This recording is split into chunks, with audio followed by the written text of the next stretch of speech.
అవునరా అంజి, ఎక్కడో పోతున్నావు, ఏంటి సంగతి? అరే నేనెక్కడ పోతున్నా రాములు అన్న, పొలంలో పని అంతా అయిపోయింది. 2 కళ్ళు సీసాలు ఇంటికి తీసుకొని పోదాం అని కళ్ళు దుకాణానికి పోతున్నా. అరే అవునా అంజన్న, నేను కూడా అటే వస్తున్నా. ఆగు, ఇద్దరం కలిసి పోదాంపా.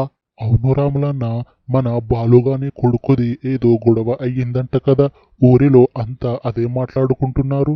ఓ అదా, మొన్నవాడు కళ్ళు దుకాణంలో పీకల దాకా కళ్ళు తాగి ఆ కళ్ళు అమ్మే సేటుకి పైసలు ఇయ్యురా అంటే నాతా పైసలు లేవు, నేను ఇయ్య అని గొడవ పడ్డాడంట ఆ పోరడు. తూని యవ్వ, అసలు ఈ కాలం పోల్రు పెద్ద చూడడం లేదు, చిన్న చూడడం లేదు, అందరితో గొడవ పడుతున్నారు. అవును అంజన్న, అసలు మనం మన నాన్నలకి ఎంత భయపడేవాళ్ళం. అసలు వాళ్ళతో మాట్లాడనీకనే కాళ్ళు చేతులు వణికేయి మనకు. అవును, నా కొడుకుకి నేనంటే చాలా భయం. ఇప్పటికి వాడు కిరాణా దుకాణానికి పోయిరానికి కూడా నన్నే అడిగి బయటికి పోయి వస్తాడు. అగో అంజన్న, వాడు నీ కొడుకు లెక్క ఉన్నాడు, కళ్ళు తాగుతున్నాడేంటి? అరే కాకి మొకపోడా, నువ్వు ఇంటికి దారా, నా ఇజ్జతంతా తీసావు. ఈ రోజు రోకలి కర్ర ఇరుగుతుంది నా కొడక.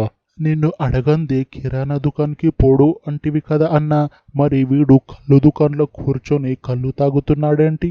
అరే ఓ పెద్ద కాకి మొకపోడా, నా కొడుకు ఒక్కడు తాగడం లేదు, పక్కన నీ కొడుకు కూడా ఉన్నాడు.